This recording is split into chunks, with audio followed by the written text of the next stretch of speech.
Érase una vez Darwin y la evolución. Charles Darwin, un joven de gran intelecto con un amor a las ciencias y al estudio. Su padre, Robert Darwin, quería que fuera a la Universidad de Cambridge para obtener un grado en letras como primer paso para ordenarse como pastor anglicano. Serás un gran hombre, Le decía su padre a Darwin, pero Darwin tenía otros ideales en su vida. Prefería la equitación y el tiro al estudio. Su primo William Fox le introdujo en la moda popular de coleccionar escarabajos. Vamos, Darwin, es un pasatiempo genial. Aparte, a ti te podría interesar todo esto, ya sabes, es tu fuerte. Le dijo William. Pues supongo que me podría entretener con estas pequeñas criaturas.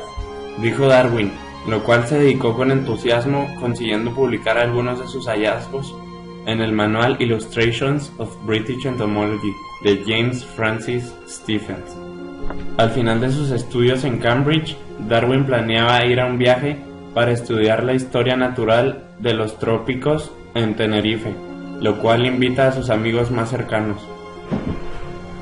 ¿Qué les parece si viaje de graduación vamos a Tenerife? Les dijo Darwin. pues parece excelente, sería una gran experiencia, comentaron sus amigos. Mientras Darwin regresaba a casa después de un día normal de escuela, común y corriente, se encontró con una carta de Henslow que le proponía un puesto como naturalista sin retribución para el capitán Robert Fitzroy, más como un acompañante que como mero recolector de materiales en el HMS Beagle, que zarparía en 4 semanas en una expedición para cartografiar la costa de América del Sur. Darwin no podía creer la gran oportunidad que se le había otorgado. Pensó en todos aquellos estudios que podría lograr visitando diferentes lugares del mundo. Se le comentó a su padre lo más pronto posible. Padre, te tengo noticias maravillosas, le dijo Darwin a su padre. Pues adelante, hijo, dime, ¿qué es lo que sucede? Le preguntó su padre. He recibido una carta del Henslow para zarpar a un gran viaje por 2 años con el capitán Robert Fitzroy, le dijo Darwin entusiasmado. No irás, le dijo su padre sin siquiera pensarlo.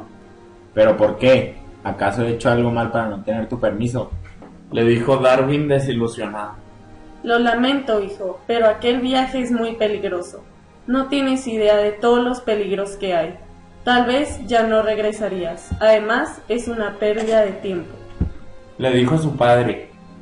Pero su cuñado Josiah Wedgwood, que se encontraba con ellos, lo persuadió. Vamos, señor Darwin, deje al chico ir de viaje. Le servirá de experiencia. Y quién sabe, tal vez en verdad descubra algo importante, le dijo Josiah. Después de un largo rato, el padre de Darwin al fin aceptó dejarlo ir. Está bien, Charles, tienes mi permiso, le dijo su padre. Gracias, padre, muchas gracias. Después de 2 semanas de preparación para Darwin, llegó el gran día de su viaje y se presentó con el capitán Fitzroy. Joven Darwin, es un placer tenerte a bordo. ¿Listo para grandes aventuras?, le dijo el capitán a Darwin. Pues claro, capitán, estoy listo para quedar asombrado por la naturaleza, dijo Darwin.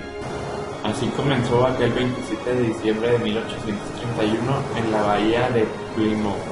Las grandes olas producidas por la marea tan fuerte impedían que el Beagle avanzara mucho, e incluso el mareo de los tripulantes era insoportable, por lo que estaban reconsiderando volver a Inglaterra, a pesar de haber estado tan solo algunos días en el mar abierto. Darwin tomó notas escrupulosamente durante todo el viaje y enviaba regularmente sus hallazgos a Cambridge, junto con una larga correspondencia para su familia que se convertiría en el diario de su viaje. Querida familia, os extraño mucho, incluso extraño la comida de mamá, ya que la de aquí es un asco, pero no importa ya que no tengo apetito debido al mareo. Quisiera que pudieran estar aquí, la vista es fantástica. No podrán creer todas las especies de animales que he visto. Jamás se imaginarían su existencia. Seguiré escribiendo. Los quiero. Charles. Tenía nociones de geología, entomología y disección de invertebrados marinos. Aunque se sabía inexperto en otras disciplinas científicas, de modo que reunió hábilmente gran número de especímenes para que los especialistas en la materia pudieran llevar a cabo una evaluación exhaustiva. La mayor de sus notas zoológicas versa sobre invertebrados marinos, comenzando por una notable colección de plancton que reunió en una temporada con viento en calma. En su primera escala, en Santiago de Cabo Verde, Darwin descubrió que uno de los estratos blanquecinos elevados en la roca volcánica que contenían restos de conchas. El capitán Fitzroy le había dado la obra de Charles Lyell, Principios de Geología, y pudo comprender los principios uniformitas según los cuales el relieve se formaba mediante surgimientos o hundimientos a lo largo de inmensos periodos. Esto es increíble, la manera en que las rocas volcánicas contienen adheridas a ellos fósiles de restos de conchas. El segundo lugar que visitaron fue Brasil.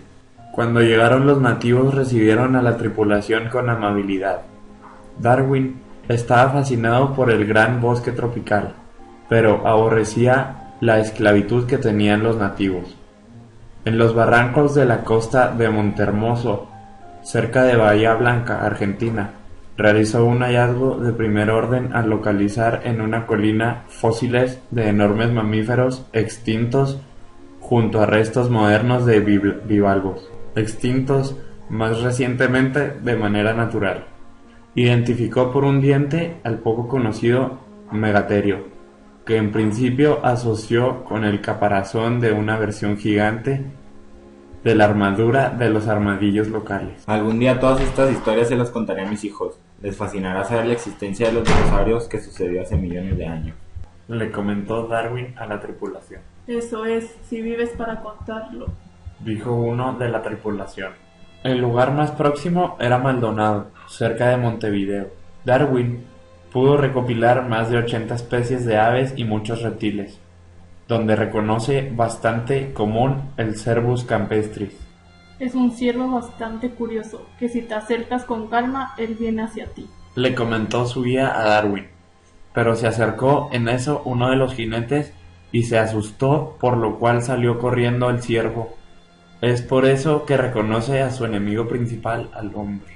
El capitán Fitzroy nunca había visto a un chico tan entusiasmado por su trabajo como Darwin, ya que su cumpleaños se aproximaba y se encontraban en Argentina. El capitán sintió la necesidad de darle un regalo que jamás olvidaría. Darwin, te tengo una sorpresa por tu cumpleaños. Como sé que lo mereces, pues mira a tu alrededor y dime qué mono te llama tu atención, le dijo el capitán. Pues me parece que aquel de allá, le contestó Darwin. El siguiente lugar de llegada fue Chile, en donde Darwin fue testigo de un terremoto. Jamás lo había experimentado. Fue un sentimiento de susto y desesperación, pero a la vez intriga por saber qué lo había provocado. ¡Oh no! ¿Qué sucede? ¡La tierra se mueve!, gritó uno de los tripulantes. ¡Es un terremoto!, dijo el capitán asustado. Debemos de refugiarnos, dijo Darwin. Luego del terremoto observó indicios de un levantamiento del terreno, entre los que se encontraban acumulaciones de valvas de mejillones por encima de la línea de la marea alta. Sin embargo, también encontró restos de conchas en las alturas de los Andes, así como árboles fosilizados que habían crecido a pie de playa, lo que lo llevó a pensar que según subían niveles de la tierra, las islas oceánicas se iban hundiendo, formándose así los atolones de arrecifes de coral. Para poder llegar a las Islas Galápagos, tomaron el estrecho de Magallanes, en donde los nativos querían atacar el barco Beagle. Todos tomen los cañones. No debemos permitir que los nativos lleguen al barco, dijo el capitán. Darwin observaba a los nativos y como en cada estruendo de un cañón, ellos se molestaban y lanzaban una ola de flechas, pero se quedaban cortas. Ja, ja, ja. Jamás podrán contra nosotros. El capitán reía al ver que no podrían dañarlos. Poco después, en las Islas Galápagos, geológicamente jóvenes, Darwin se dedicó a buscar indicios de un antiguo centro de creación y encontró variedades de pinzones que estaban emparentadas con la variedad continental, pero que variaban de isla a isla. Todos los pinzones cuentan con un pico diferente que varía de cada isla según el alimento que consumen, dijo Darwin mientras escribía en su diario. Darwin estaba siendo observado por uno de los nativos. ¿Quién anda ahí? Dijo Darwin. Vio la cara de un nativo que se acercaba lentamente a él. Hola, estoy explorando tus islas. Darwin intentó comunicarse con él y le explicó que notaba la variación de los picos en los pinzones. El nativo le dio informes de que los caparazones de tortugas variaban ligeramente entre unas islas y otras, permitiendo así su identificación. Al dejar atrás Sudamérica, zarparon a Australia. Al llegar fueron a investigar los diversos animales que se encontraban ahí, tales como el canguro, la rata marsupial y el ornitorrinco.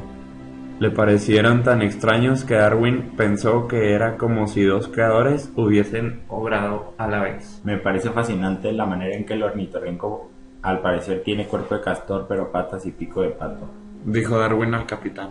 Sí, lo bueno es que la explicación de aquellos animales extraños la puedes recibir de los aborígenes australianos. Los encuentro bien humorados y agradables, dijo el capitán. Puedo notar su decadencia por la proliferación de asentamientos europeos, dijo Darwin. Los lugares que investigaron en Australia, la tripulación del Beagle fueron Sydney, Hobart y King George Sound. El HMS Beagle también investigó la formación de los atolones de las Islas Cocos, con resultado que respaldaban las teorías de Darwin. Quiero que leas mi diario y me digas qué te parece lo que he escrito, le dijo Darwin al capitán. Claro, los leeré. Y te propongo algo. ¿Qué tal si me permites incorporarlos a mi crónica? Le dijo el capitán. Claro que sí, tienen mi permiso, dijo Darwin. Por aquel entonces, Fitzroy, que redactaba la narración oficial de la expedición, leyó los diarios de Darwin y el diario de Darwin fue entonces reescrito como un tercer volumen dedicado a la historia natural. En Ciudad del Cabo, una de las últimas escalas de su vuelta al mundo, Darwin y Fitzroy reconocieron a John Herschel, quien había escrito recientemente a Lyell, alabando su teoría uniformista por plantear una especulación sobre ese misterio de misterios, la sustitución de especies extintas por otras, como un proceso natural en oposición a uno milagroso. Es un placer conocerle, le dijo Darwin a Herschel. Pero pues el placer es todo mío. Me parece fantástico tu viaje que estás realizando y estoy ansioso por leer tus descubrimientos. Ordenando sus notas rumbo hacia Plymouth, Darwin escribía que de probarse sus crecientes sospechas sobre los pinzones, las tortugas y el zorro de las Islas Malvinas. Estos hechos desbaratan la teoría de la estabilidad de las especies, pensó Darwin, puesto que su teoría se oponía a la religión y le comenzaba a costar creer en que sí un Dios existía. Tras el regreso de Darwin a Londres y la publicación de su diario, se le fue otorgada una suma de dinero para dedicarla a sus estudios y publicar los libros de sus teorías según las investigaciones que comenzó a realizar en la cruza de animales y plantas. Pero Darwin comenzó empeorando su salud. Presentaba dolores estomacales, vómitos, dolor de cabeza y síntomas de afección cardíaca. Se desconocía la enfermedad que había contraído Darwin. Muchos de los doctores lo consideraban loco, principalmente por la pérdida de su hija Anne Darwin. En momentos de estrés por tener que terminar su teoría, la controversia que venía hacia él respecto a la publicación de su libro, ya que desarrollaría una revolución con la religión e incluso estaba separándolo de su familia, le ponía en peligro, ya que si no se llegaba a publicar su teoría, no habríamos llegado a los grandes descubrimientos con los que contamos ahora. Cuando Darwin termina su libro con el título El origen de las especies, no se encontraba en buenos tratos con su esposa Anne Woodward. ¿Sabes? Debemos de hablar sobre la muerte de Anne, le dijo Darwin a su esposa. No hay nada que hablar al respecto. Es algo que se ha quedado en el pasado. Está con Dios y debes de aprender a dejarlo ir, le dijo Emma. Pues no lo permitiré. Por favor, escúchame, le dijo Darwin. Tras una discusión, Emma accede a hablar del tema. La muerte de nuestra hija se dio debido a que nosotros somos primos, pero te quiero pedir que antes de publicar mi libro quiero que lo leas tú y tú decidas qué hacer, le dijo Darwin.